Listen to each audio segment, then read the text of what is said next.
Jeffery. He comes to us with an impressive resume. A few recent highlights are Director, Data Center Solutions, CBRE, European Lead of the Smart Building and Smart City Practice. Vice President, EMEA, European, Middle East, Africa, for Digital Reality, European Sales Organization. Executive Vice President and Chief Operating Officer of Vizera and Vimtrek, Moscow and Atlanta, USA. Senior Advisor, European Bank, Reconstruction and Development. Today, he's accepted the role of the public unified communications company, Universe Communications, as their new CEO. For nearly 3 decades, the Vancouver-based Uniserve has been bringing innovative tech solutions to customers across Canada. They provide smart, reliable services for home and business customers. Nicholas will walk us through a journey into the near future to discuss the role of telecommunications, media, and technology, and what the real commercial case is for IoT, the Internet of Things. For tomorrow's smart technology today, please help me welcome Nicholas. I only moved to Canada on the 7th of March, dragged my wife and 2 young children screaming and shouting to Vancouver, and we love it. So I don't want any questions about what different cities are in different provinces, because I'm completely useless. But I'm delighted to be in Calgary. There's no corporate pitch here. I just want to say we're really, really pleased to make the acquisition of Glenbriar. It was a pitch made in heaven, an alliance made in heaven, and we did the deal in 6 weeks. But it's given us 25% more people, 25% more revenue. It's given us an office here and an office in Waterloo. So I come from what's called the managed service environment, and you heard from the introductions. I spent the 80s running advertising agencies and branding companies. So it was a little bit like the series Mad Men, and it takes a little while to wipe the smile off my face. It was a great time to be in advertising, working in London. But I traveled the world.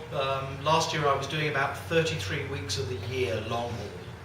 So moving to Vancouver was a work-life balance, and it's beautiful. I love waking up in the morning and seeing the oceans and the mountains. It's spectacular. But we're going to drive Uniserve hard. So we've got this concept called the power of 3. So within 3 years, we intend to be the number 3 service provider behind TELUS and Shaw, Rogers and Bell. And it doesn't take a mathematician to work out there's 4 of them, and I want to be number 3. So we are going to be disruptive. It's a public company, it's been going 28 years. It's had its ups and downs. Its stock was trading at $4 when I took over 6 months ago. It was trading at 4 cents. Okay? There was an investor who came to the show this morning, and he was one of the guys that invested at $4, but he hasn't got out, and he's now delighted with the stock. He's going to have to go some way before he gets his money back, but he's delighted and excited to be involved. So we've got a really ambitious vision about what we're going to take and where we're going to go. But I was delighted to get the opportunity to come and talk to you, because I wanted to show you where the market's going and what is the opportunity for this Internet of Things. But the problem is I'm 57. I'm no young millennial propeller head. I struggle to keep up with all the 3-letter acronyms and what's going on. So my original title for this event was going to be called IoT, AI, LOL, POC, TNT, VR, and ESR. And they said, no, can you say tomorrow's future today? So it clearly shows that the audience is a bit nervous about all of this stuff. And I've got a lovely story. So my father is 90. He was in Vancouver. It's his birthday next week. And when I was in London, he came in and he said, Nicholas, I said, I've got a real problem. He said, I'm getting really strange messages on my mobile phone, and I'm not really quite sure what to tell your mother. And I went, really? 90? Way to go, fantastic. So I said, what's the problem? He said, I've got this lady texting me saying that she's really, really unhappy about what I'm doing, and she's seen me with another woman. And I'm going, Dad, you're 90, that's really cool. And he's going, no, what do I tell your mother? And hold on, how do you know it's for you? His name is Lawrence. At the bottom of the text was LOL. So he thought that she was talking to him. The other funny thing is this one here. Does anybody know what ESR is? Okay, so I ran a big digital practice, and it's full of people just trying to ingratiate themselves with the new chief executive. And I walked in one day, and they're all talking about telecommunications and media, and they're talking about POC being point of care, and virtual reality and augmented reality and artificial intelligence. I said, I've got one problem. I've noticed our ESR rates are increasing. And this little guy at the front went, yeah, I've spotted that too. He said, don't worry, Nicholas. He said, we're on the case. We've got a protocol in place. It will be fixed by Wednesday. And I went, yeah. The problem is that ESR is erythrocyte sedimentation rate. It's what the marker is when you've had a stroke. I fired him 2 days later. So let's not get caught in the jargon. But what I'm going to take you through in the next 20 minutes, 30 minutes, we'll have some good questions if you need it, but take you through what's going on. So just accept, I've been here 6 months, I'm not Canadian, I don't know my way around, but this is just my view coming into the market. So Canada is 4 or 5 years behind Europe, both from a data center perspective, from an Internet of Things perspective. Don't worry, don't be embarrassed. You've got what's called second mover advantage. You can look at the mistakes and make sure you navigate your way around to them and get up front quickly. I used to work for a big bank called EBRD. It was one of the largest banks in the world, and I looked after their technology portfolios. It's like Dragon's Den with money. And I used to go all over the world investing in telecommunications companies. And I went to Uzbekistan. I went to a place called Tashkent. So Uzbekistan is way east, up above India, sits across Turkmenistan, Uzbekistan, all these places. And I went there thinking, yeah, probably cellular phone won't work, what am I going to do? I was so excited because they didn't have first generation, second generation, third generation. They just moved straight to 4G. They didn't have to do WAP, they didn't have to do 2G, they didn't have to do 3G, they just went straight to high definition wired television to the homes. And their education in the homes and their education in schools was even better than London, England. Because they didn't have all the legacy stuff to say, we've got to make that work first before we go and buy the new stuff. Okay? So I'm saying, look at this stuff with interest, because I think it's a way that Canada can catch up and overtake, especially in this market. Let's look at the sector we're in. And I'm not close enough to it to be able to tell you what the private sector is, what the public sector is, what is a private domain, what's the public domain. But some of these stats are spectacular. So by 2047, Canada would need 800,000 long-term care beds by 2047. That's 2.5 times more than what we have now. All right? 6,000 additional long-term care facilities. Now, I understand that there is a public care market, like in the United Kingdom, there is the NHS, the National Health Service. That swamped, it cannot cope. So what it does is outsource. So the private sector is booming in the UK because the public sector can't cope. So these figures here don't say you've got competition. These figures to me say we've got fantastic opportunity. Then you look at the market's getting bigger, but interestingly, the audience from a tech perspective is getting younger. So a 55-year-old going into a resident home now, coming into this semi-retirement stage and going into a little brick and flint cottage, and then moving into a home where he starts to need some care and everything else. A 50-year-old today is going to be a lot less tech savvy than a 50-year-old in 10 years' time.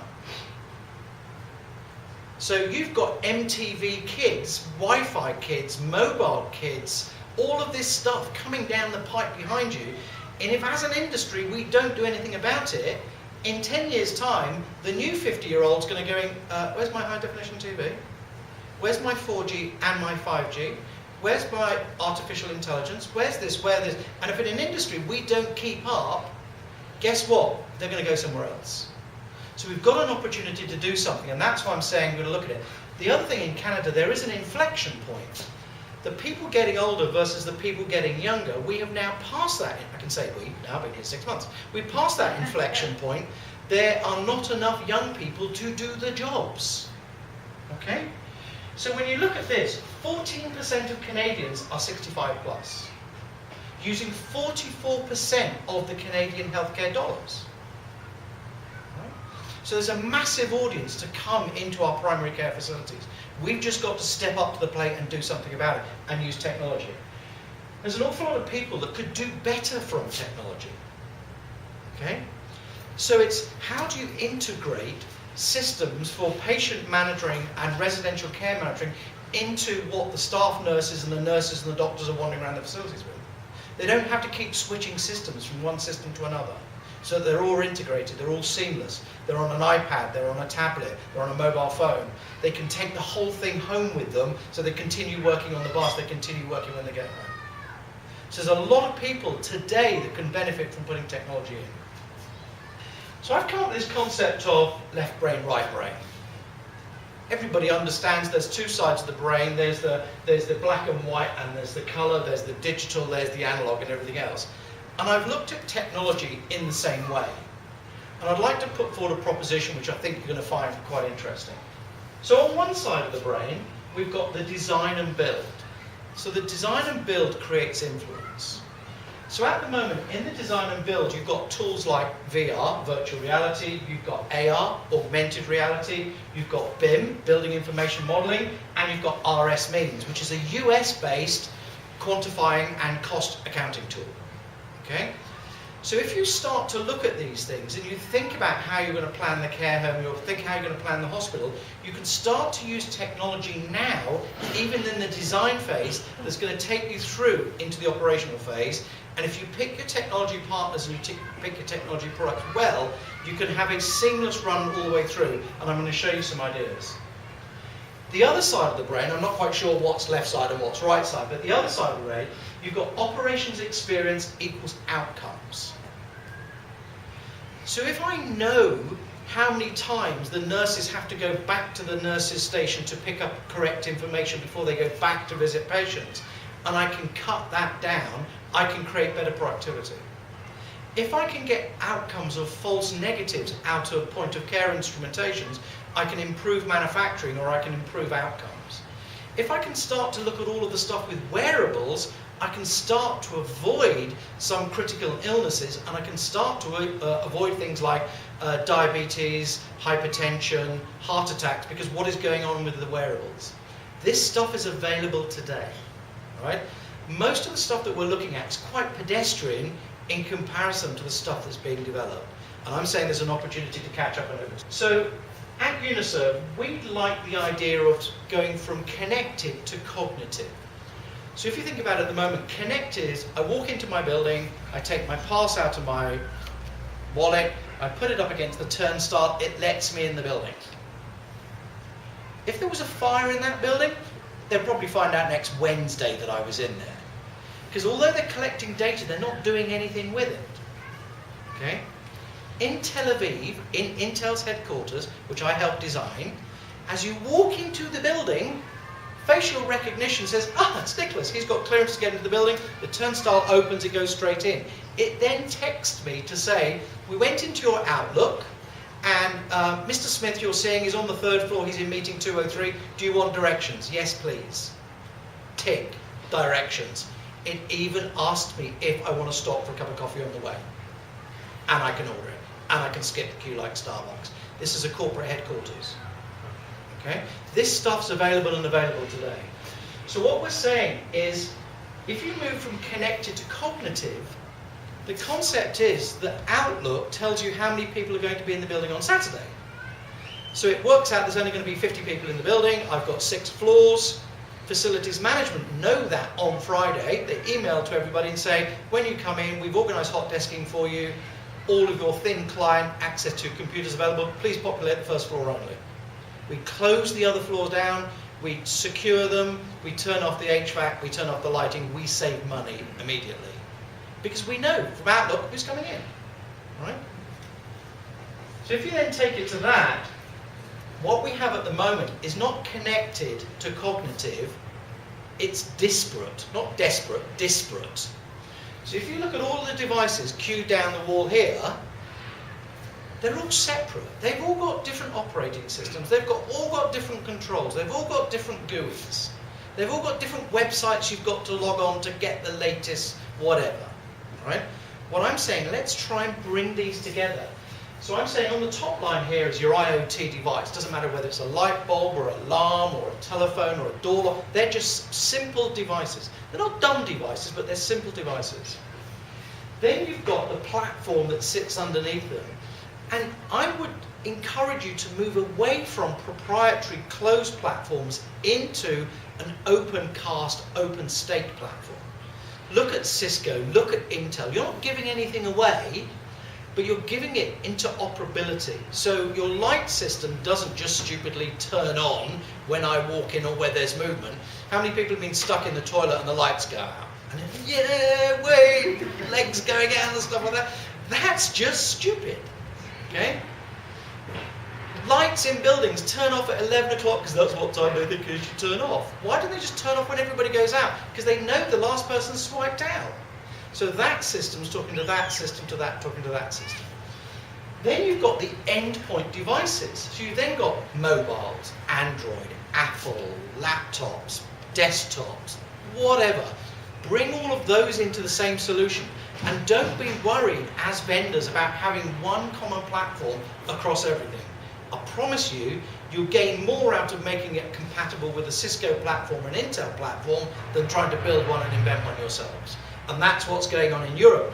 Everybody that did it themselves are now folding back their ideas back into the big Cisco and the Intel platform.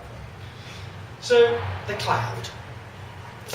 The cloud is a marketing term invented by IBM about 10 years ago. All it is a server stuck in a data center, and you just don't happen to know where that data center is.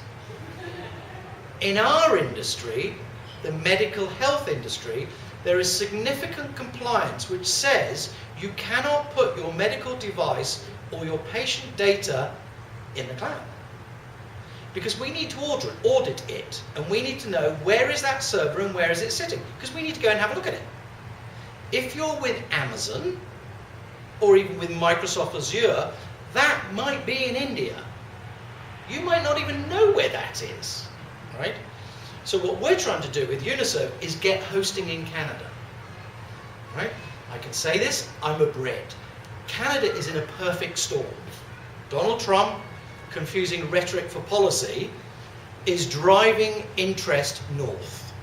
Our pipeline is full of clients in the US going, yeah, did you hear what he said this morning? We're coming north. Now Europe is the same. With the United Kingdom's exit out of Brexit, it's a mess. You've got Angela Merkel, head of Germany, going, yeah, okay, thank you, UK. If you want to serve a German customer, your data's got to be in Germany. If you want to serve a customer in France, your data's got to be in France. It's got to be in two places now. I now need 2 data centers. So Canada is in a perfect storm. You can get power here cheaper than anywhere on the planet. Canadians are just not very good at marketing it. So we're going to start marketing it and push the Canadian story. It's got nothing to do with Uniserve. It's got nothing to do with Vancouver. We want to make Canada the place to be and catch up and overtake with everybody else. So when you look at, this is what's called permission-based marketing. So my wife, architect, smart woman, I gave her an iPad for her birthday or something. After about 15 minutes, she was threatening to throw the thing out the window. It's asking me questions. Yes, darling, because it's a thin client. You've got no storage in there. You have to get everything from the cloud. What's the cloud? And explaining what the cloud is and everything else. And it's asking her birthday, her location, she's lying about everything. Age, 102. Where do you live? The moon. Apple came back and said, dear Susanna, we don't think you're taking this seriously. And they switched it off. Spectacular. So permission-based marketing is, I will give you stuff if you're going to do something with it and give it to me back. Now there's a balance here in the medical environment. The balance here is, if I get hit by a bus because I'm British and I look the wrong way before I step off the road, I want the paramedic to have access to 100% of the things I do. If it's Fidelity Insurance, I'm buggered if I'm going to allow them to have access to what I'm doing. So my data has to be split up depending on the audience. And I'm also going to give you information if I get something in return. So I'm diabetic. I will give you information about my readings from my injections if you're going to give me something in return. if you're going to give me free gym membership, if you're going to give me lifestyle, I'm going to ignore the lifestyle stuff, but if you give me some lifestyle stuff, I might do it. I'll give you something, you give me something instead. So permission-based marketing is important. So when you have a key fob which stops granny leaving the door, and we had a conversation with PCS and I was going, what's the resistance to wearables? In the United Kingdom, the resistance to wearables at the beginning was massive. 82% of the polled audience said they would not use wearables. 5 years later, 82% of the audience say they must have wearables. There's only 14% saying they're not going to get involved in wearables. But make it pretty. Make it wearable. Don't sit there with this bloody piece of plastic around your neck, which looks horrible. Stick a bit of art on the front of it. Stick a little bit of decoration on the front of it. The lady will wear it as a brooch. She's pleased to wear it. She's going to have it. Make it, what's the benefit for them? Okay? Now there's been a perfect storm, and the perfect storm is wearables were invented 15, 20 years ago. This red button concept here was around 20 years ago. The problem was Wi-Fi wasn't reliable, so if your granny fell over and she pressed the button, big chance was that button was not going to work. So there was lots and lots of issues. So what we decided to do is, with the perfect storm coming together, relaunch all of these products into the new market. So my vision of this whole IoT market, this is Leonardo da Vinci's Vitruvian Man. Okay? Classic image. The IoT is the brain. So for me to put this down on the table and pick it up again requires a gargantuan amount of processing time. The processing time isn't in the fingers. The fingers do the work, but the processing time is in the brain. The processing time is up here. The veins going around the body are the wireless and wireline. How many of you have come up to a T-junction with your GPS in a city, and because there's no connectivity, it run homes to mum and you're still stuck there at the T-junction going, okay, am I going left or am I going right? It's because the latest data associated to that GPS device has not been able to download, it doesn't know where it is. Okay, that's solved now, but it's how it used to be. Right? The extremities, the fingers and the hands and the toes, are other devices or other locations. You need to know the outcomes of this residential care facility versus this residential care facility. Why is this one performing so different from this one? You need to be able to analyze that. So the beating heart to the body and the beating heart to IoT is the data center.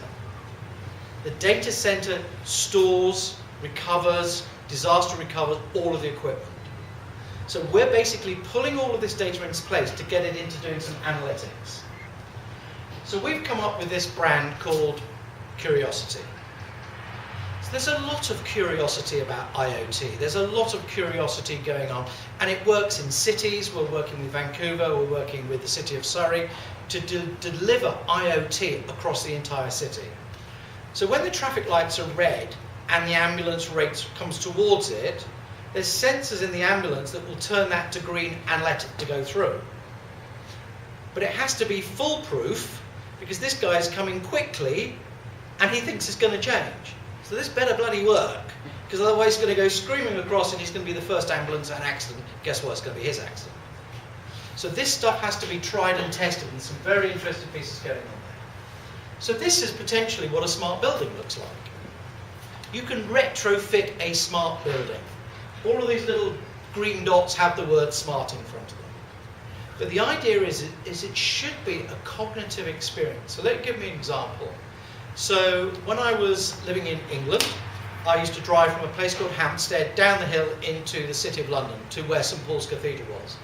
And I used to work for CBRE, Richard Ellis, so the biggest developer on the planet. And I used to get in my car and I used to switch my mobile phone on, and I used to use Waze, which is a direction location service. I knew the way to get there, but the first thing it would say is, "Good morning, Nicholas. It's 10:30 in the morning. Just to let you know, your car parking space will be full." That's smart.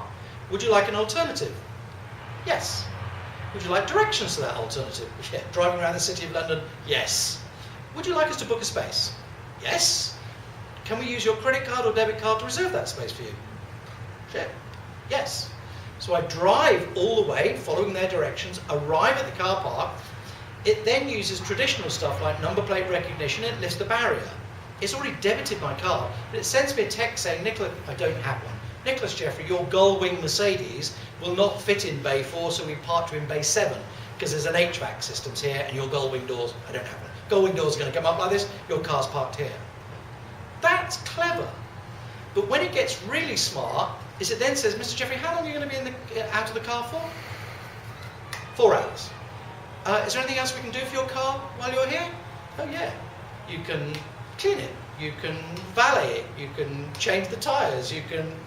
Now there's near-field technology which sits in the trunk of the car, so the greengrocer's drives along his little van, and he knows where my car is, he knows it's on floor 2, bay 7, it's there, he's got the SMS, near-field technology, up pops the trunk, takes a photograph of the product, takes a photograph of him, closes the trunk, SMS to him, SS to me, I know my groceries have been delivered.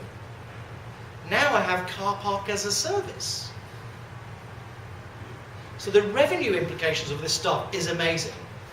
So going back to left brain, right brain, within the design build area, we're creating influence. So this guy had VR. This is VR. The difference between this system and that system is this isn't tethered, right? So this is simply a Samsung phone mounted in an Oculus Rift housing. That's $75. Okay. McCarthy, the developer, have just bought 150 of these, and 150 of these, and they're sending them out to their agents in the field. And on here is a little application, and it's the latest version of the building. So you can now stand in a brick warehouse, and you can look at what the penthouse is going to look like. Because this you could actually use in the field. Now, our industry is even more exciting. Gensler, builder of hospitals, have just used this. They saved 17% on change orders on a $1.4 billion hospital. Because what they did is they took a Revit file with all the building information modeling in it, and they put it into a Unity game engine, and it sits on this. If you want to have a look at it later, it sits on this. The doctors were all sent these, and the nurses were sent these, and go, wander around your new hospital, wander around your nurses' station. And they went round changing stuff. So the doctors were going, yeah, that can't be a glass wall. Why not? Because the MRI backs up against that. There's always been a glass wall. I'm a surgeon. Are you telling me a dotted line's a glass wall? How am I supposed to know that? What would normally happen is, cha-ching, change order. Now, they're going, can you move that glass wall to there, that one to there? They change it. 15 minutes later, he's looking at the new rendering. Okay? So the VR AR application is enormous in this space. Now the clever thing is, all of these guys, I don't know whether you can see them at the back, but building product manufacturers, architects, designers, owners, engineers, general contractors, subcontractors, project managers, inspectors, maintenance people, all use the same VR tool. So we're not all using different ones, we're all using the same one. So when you finish the process, you end up with a VR as-built model, which you give to the facilities manager, and he doesn't have to go to the hospital. He can wander around going, what's that? Oh, it's a Philips Okikoki or a Panasonic Okikoki 2000. Okay, how many of those are in the buildings? He can run that file through RS means and go, there's 1,423. Okay, what bulb did it scroll down? It requires a 27-watt green tungsten light. Okay, how many of those have we got in store? Same visual, 7. Oh my gosh, need to order some more. Oh, hold on. Now let me go and have a look at one of my other hospitals or one of my other care facilities and understand if they've got the same building. Now hold on, they've got different lights. So the next build, I'm going to insist that we all have those, because I'm now buying on bulk. I don't even need to leave my seat. I'm now redoing my facilities management wandering around the building. Okay? Then you take the same model and you move that into operation experience and outcomes.